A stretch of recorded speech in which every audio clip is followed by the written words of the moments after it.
DNA used to be everything in a crime investigation. Now it appears to have taken a back seat to video and cell phone evidence. Thanks for joining us. News 4's Liz Lohi sat down with the detective Chad Gish today. The man who spent weeks analyzing the phone of the man convicted of murdering a young Nashville nurse. So, Liz, what did you find? Well, Tom and Tracy, you know, every time you do a Google search or you send a text message, all of that never really goes away. Now, for most of us, that might be uneasy to track down, but for Chad Gish, it's his mission.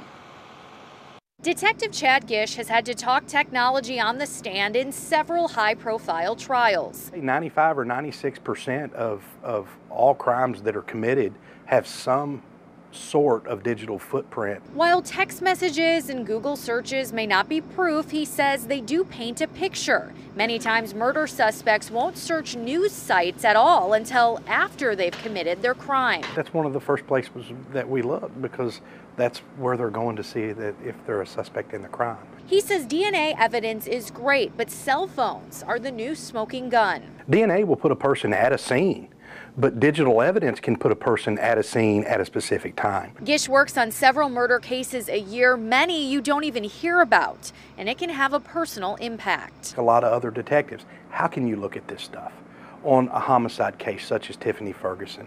How can you look at the things that McLaughlin did on his computer? What we have to look at is completely outweighed by the justice that you saw handed down in Tiffany Ferguson's family last night.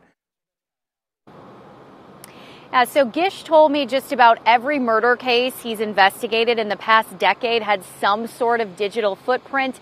Just goes to show you, anything you type on here, anything you search on here, anything you save on here never really goes away. Tom, Tracy? Interesting insight. Thank you very much, Liz. Technology played a big role in Christopher McLaughlin's trial. A jury found McLaughlin guilty Thursday on all 5 charges he was facing in the murder of Tiffany Ferguson. Here is a list of those charges, the 2 major ones being felony murder and premeditated murder. The case isn't over yet, though. We'll be following it through his sentencing, which is set for November 1st.